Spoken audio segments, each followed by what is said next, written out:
Hi நண்பர்களே! நான் உங்கள் பரத். எல்லாம் எப்படி இருக்கீங்க? இன்னைக்கு வந்து பார்த்தீங்கன்னா, ஒரு அற்புதமான ஒரு பயணம். அத நான் வந்து உங்களோட பகிர்ந்து கொள்ள போறேன். அந்த பயணம் எங்கேன்னு பார்த்தீங்கன்னா, உங்களுக்கு பார்த்ததுமே தெரிஞ்சிருக்கும். நம்ம கோயம்புத்தூர் உக்கடம்ல இருந்து புகழ்பெற்ற மாசாணி அம்மன் கோவிலுக்கு. ஸோ அந்த பயணம் தான் இது. விடியகாலை 5 மணிக்கே கிளம்பிட்டோம். என்னோட ஃபேவரட் பைக்ல. ஸோ நம்ம அது போகும்போது என்னெல்லாம் வந்து ஒரு அனுபவம் எங்களுக்கு இருந்துச்சு அப்படிங்கிறத வாங்க பார்க்கலாம். வாங்க நண்பர்களே, போகலாம்.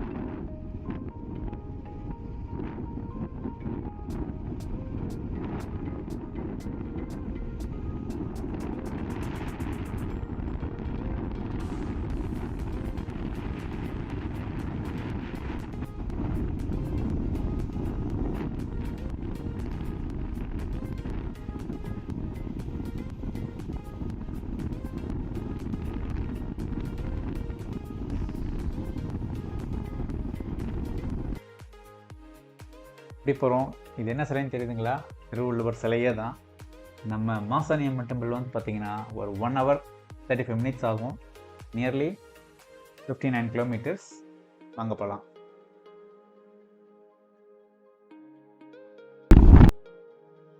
பொள்ளாச்சி ரீச் ஆகிட்டோம். கோவிலுக்கு மேப் போட்டுட்ருக்கோம்.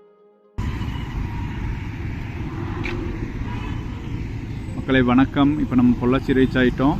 இப்போ நம்ம மாசாணி அம்மன் கோவிலில் நோக்கி நம்ம பயணம் தொடர போகுது. இது வந்து பார்த்திங்கன்னா இந்த ரோடு வந்து கோயம்புத்தூர்லேருந்து வர்ற ரோடு.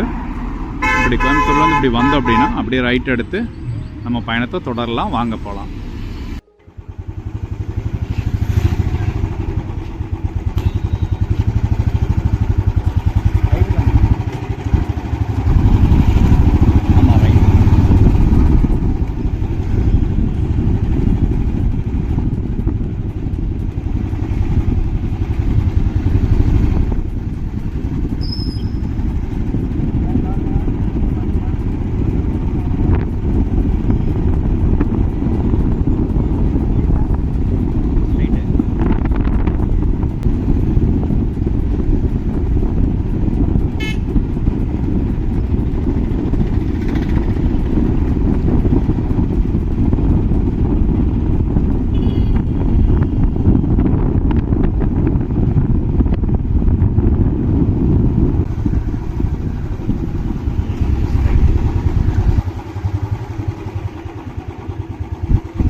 அப்புறம் என்னங்க, வழியில் வந்து பார்த்திங்கன்னா நம்ம போகிற இடத்த எல்லாத்தையும் ஒவ்வொன்றா அப்படியே நம்ம அழகாக ரசிச்சுட்டே போயிட்டு வந்தோம்.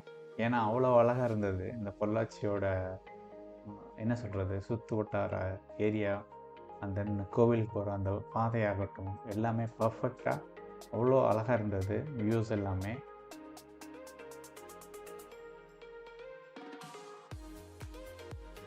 நண்பர்களே மறந்துடாதீங்க, நீங்கள் பைக் ரைட் பண்ணும்போது கியர் அப் பண்ணுங்க.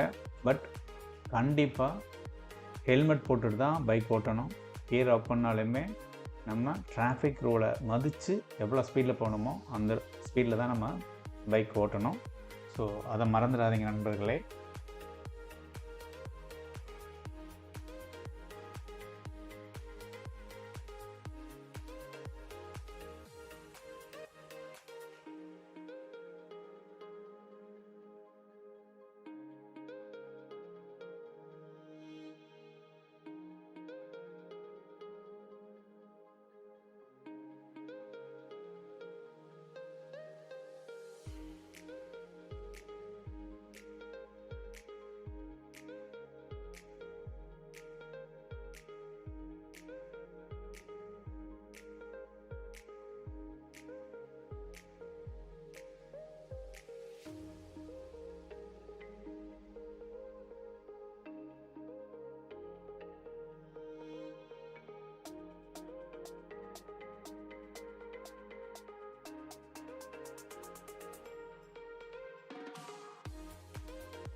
அப்புறம் பார்த்தீங்கன்னா, நம்ம இந்த பிளேஸ் வந்து நான் கண்டிப்பாக சொல்லி ஆகணும். ஏன்னா வழியில் வந்து பார்த்தீங்கன்னா, பசுமையான நிலங்கள், மலர்கள் மற்றும் சிறிய கிராமங்களை எங்களால் பார்க்க முடிஞ்சது. அதே மாதிரி இந்த பசுமையான பாருங்களேன், எவ்வளோ அழகாக இருக்குன்னு. இது பொள்ளாச்சி ஏரியானா பொள்ளாச்சி ஏரியா தாங்க. இங்கே பாருங்கள் வழியில் இப்படிலாம் மரம் எல்லா பக்கம் இருந்துச்சு. இப்போ எல்லாத்தையுமே வந்து எடுத்துட்டாங்க. பட் இப்படியே இருந்திருந்தா உண்மையிலேயே ரொம்ப நல்லாயிருக்கும். பூமிக்கு நல்லது. ஆனால் இந்த அழகை வந்து இங்கே பார்க்க முடிஞ்சது. ரொம்ப சந்தோஷமாக இருந்ததுங்க. இதை வந்து பகிர்ந்து கொள்றதில் எனக்கு ரொம்ப மகிழ்ச்சி.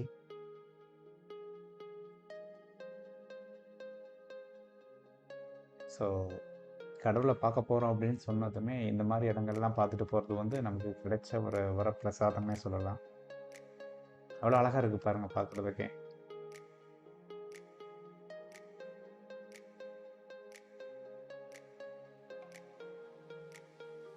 கிராமங்கள்லாம் அந்த வீடுகள்லாம் வந்து பார்த்தீங்கன்னா எவ்வளோ அந்த என்ன சொல்கிறது நீட்னஸாக இருக்குங்க இங்கேலாம்.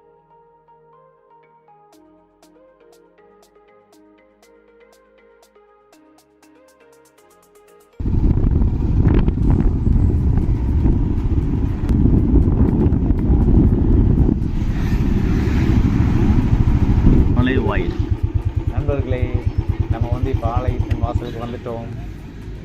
இதுதான் அது. கடைகள்லாம் நியர்பை பாருங்கள், இவ்வளோ ஹோட்டல்ஸ் இருக்குது. இங்கே பஸ்லேயே வரலாம், பஸ்லேயே வரலாம், ரோட் பஸ்லேயும் வரலாம், உங்கள் பைக்லேயே வரலாம். இப்போ நம்ம கோவிலை பற்றி பார்க்கலாம்.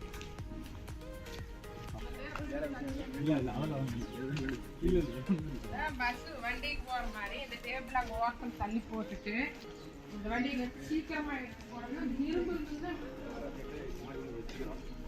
டெம்பிளை பற்றி பார்க்கணும் அப்படின்னா, மாசாணியம்மன் டெம்பிள் வந்து பார்த்திங்கன்னா இந்த ஆலயத்தோட சிறப்பு என்னன்னு பார்த்தீங்கன்னா, ரொம்ப சக்தி வாய்ந்த கோவில். அதுக்கு பெயர் போனது.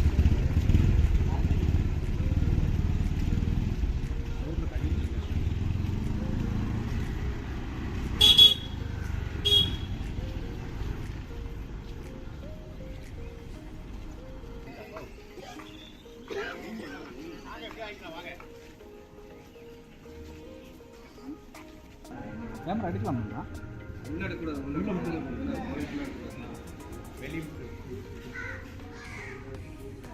கேமரா வந்து கோவில் அலோடு கிடையாதுங்க. அதனால் நம்ம வெளியில் தான் எடுத்தோம்.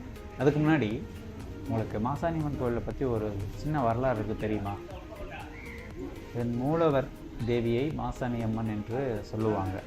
மூலவர் தேவியை மாசாணியம்மன் என்று சொல்லுவாங்க. இதுக்கு வந்து பல காரணங்கள் இருக்குங்க. இங்கே நம்ம வந்து பார்த்திங்கன்னா மெயினாக வந்து ஏதாவது நோய்கள், துன்பங்கள் மற்றும் எதிர்ப்புகள் அதெல்லாம் வந்து அகற்றுவதற்கு மக்கள் வந்து நம்பிக்கை அதிகமாக இருக்குங்க. ஸோ அதை தான் வழிபடுறாங்க. மக்களின் சிறப்பு என்னவென்றால், இங்கே அம்மன் வந்து பார்த்திங்கன்னா பரிகார தேவியாக வணங்கப்படுகிறார்கள். ஸோ மக்கள் வந்து பல விசாரணைகளை வந்து தீர்க்க முடியாத விஷயங்களை கூட மாசாணி அம்மன் வந்து தீர்த்து விடுவாங்க அப்படிங்கிற ஒரு நம்பிக்கை மக்களிடம் இருக்குது. அது நடந்துக்கிட்டு தான் இருக்குது.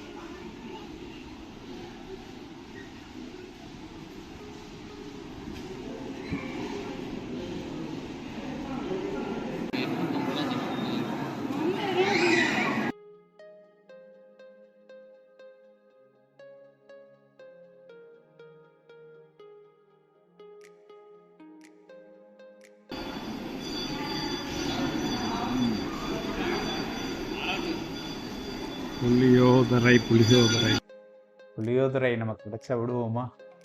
கோவில் பிரசாதம் வேற. அப்படியே சாப்பிட்றலான்னு சாப்பிட்டுங்க. செம்மையாக இருந்ததுங்க. புளியோதரை கோவிலில் வாங்கி சாப்பிட்ற சுகமே தனி. யாரெல்லாம் அந்த மாதிரி அனுபவப்பட்டிருக்கீங்க கமெண்ட் பண்ணுங்க. அதுக்கப்புறம் பார்த்தீங்கன்னா கோயிலை சுற்றி இருக்கிற பகுதிகள் வந்து பார்த்திங்கன்னா ரொம்ப இயற்கை அழகு வந்து ரொம்ப நிறைஞ்சிருக்கும்.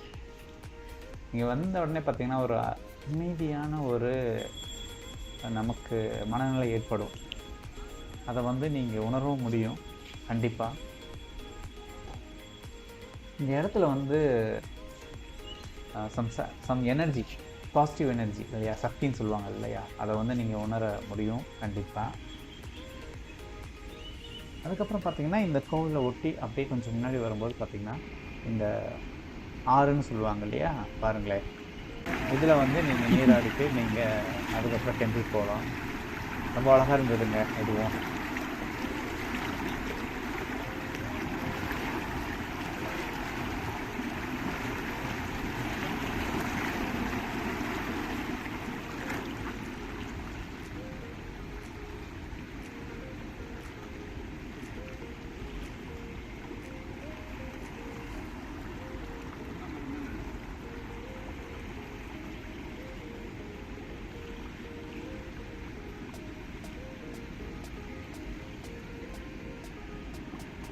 பார்க்க இடங்களே வந்து பார்த்தீங்கன்னா ரொம்ப அழகாக இருந்துச்சு.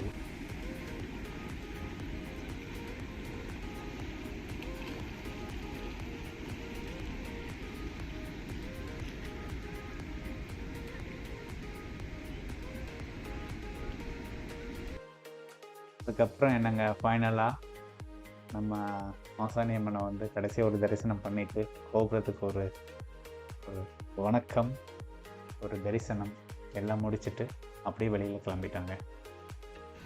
வெளியில் வந்தோடனே பார்த்தேன் பஸ்ஸுக்கெலாம் நிறைய பஸ் இருக்குங்க. ஸோ நீங்கள் எப்போ வேணாலும் பொழுது பஸ்ஸில் வரலாம். நியர்பை இருக்கவங்க டவுன் பஸ்ஸில் வந்துட்டும் போகிறாங்க. எல்லா பஸ்ஸுமே இங்கே நிற்கும். ஸோ நீங்கள் ஓன் வெஹிக்கிள்லேயே வந்துக்கலாம். ஸோ இதில் தான் நம்ம விளாகு. அதுக்கப்புறம் பார்த்தீங்கன்னா இங்கேருந்து உங்களுக்கு மாசாணி அம்மன் டெம்பிள்லேருந்து நியர்பை நிறைய டூரிஸ்ட் பிளேஸ் இருக்குங்க. நிறைய இருக்குது. எல்லாத்தையும் லிஸ்ட் பண்ணியிருக்கேன். கண்டிப்பாக கோத்ரூ பண்ணுங்கள். வீடியோவை ஃபுல்லாக கம்ப்ளீட்டாக பாருங்கள். மறக்காமல் நம்ம சேனல் பரத் விலாகை லைக் பண்ணுங்கள், கமெண்ட் பண்ணுங்கள், ஷேர் பண்ணுங்கள். நீங்கள் லைக் பண்ணால் தான் உங்கள் ஃப்ரெண்ட்ஸுக்கு காமிக்கும். ஸோ உங்கள் ஆதரவு கண்டிப்பாக எங்களுக்கு வேணும். இந்த மாசாணி அம்மன் ஆலய பயணம் வந்து உங்களுக்கு பிடிச்சிருக்குன்னு நான் நினைக்கிறேன். இது போன்ற அனுபவங்கள் நிறைய நம்ம ஃபியூச்சரில் பார்க்கலாம். நன்றி, வணக்கம்.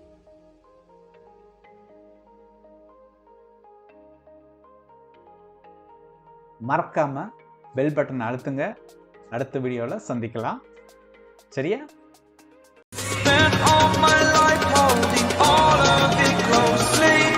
I played it innocent, a feel of discontent. I'm finally facing it all, fearless.